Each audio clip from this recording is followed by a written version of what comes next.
Tu peux enregistrer?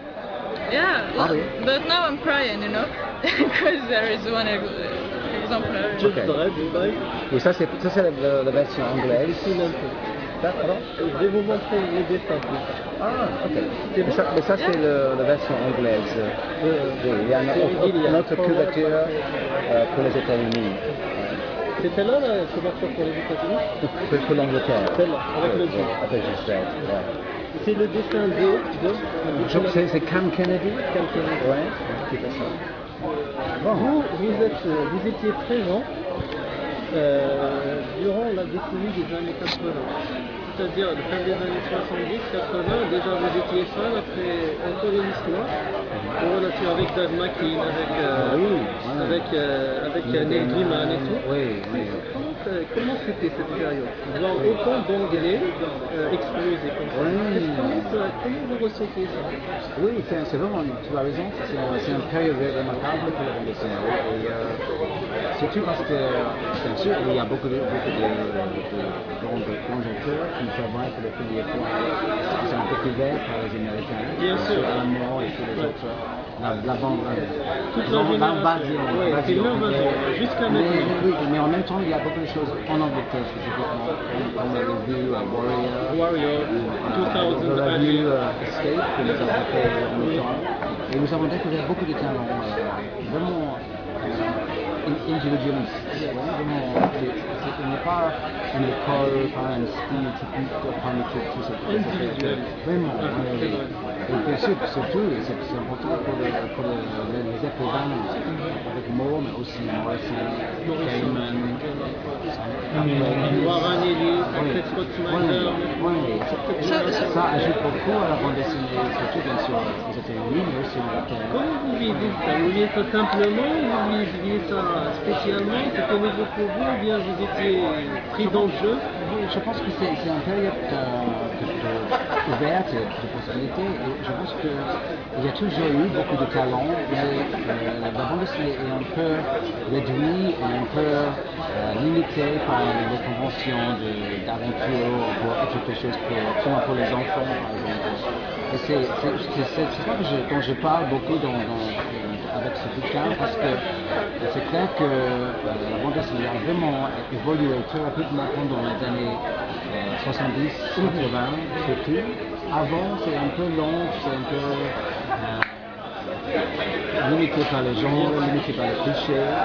Et surtout avec l'arrivée des romans graphiques, l'arrivée des mangas au Japon, et peut-être le plus important, l'arrivée bien sûr des écrivains, vraiment forts, comme Moore et autres. Et puis aussi, le plus important, l'arrivée des femmes.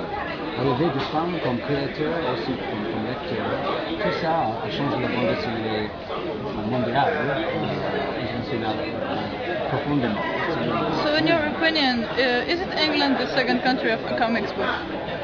The second country of the comics book? Yeah. Si tu voulais dire le comic book américain? No, the style of comic book is in Native American. But do you think England has a part of comics book now?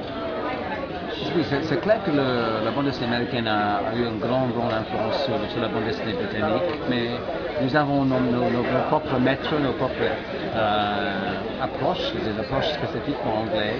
Et je pense que maintenant, en fait, nous avons une culture vraiment riche, mais un peu secrète, un peu cachée. C'est pas exploité. Pour rebondir sur cette question, je vais continuer sur la question. Est-ce que vous croyez que les Anglais, ils ont plus ce qui s'est passé en Angleterre, la vie dans anglaise? Par exemple, on a vu quand Dave Gibbons a écrit les originales sur les... Comment ils s'appellent les motards? Les Vespa, comme les mods and the Rock. Vous pensez que cette politique du Thatcherisme, les punks, à la fin des années 70 qui a créé Morrison, est-ce que vous pensez que tout ça, c'est ce qui a aidé à avoir plus d'originalité chez les auteurs anglais? Est-ce que c'est le contexte tantôt? Est-ce que tu as raison que toutes ces tendances dans la culture, dans la société, ça a été vraiment marquant, ça continue maintenant. Et surtout tout ce mixage de culture avec l'arrivée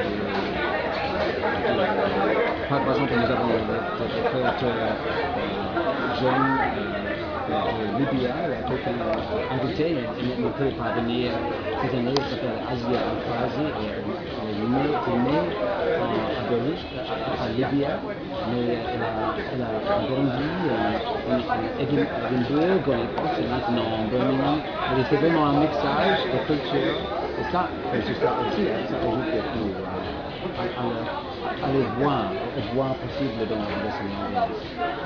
C'est clair, nous avons bien sûr des bandes dessinées pour chaque pays, mais c'est vraiment fluide. C'est vraiment fluide, il y a des influences qui bougent tout le temps, les mangas, les bandes dessinées francophones, c'est vraiment plus simple ici, bien sûr.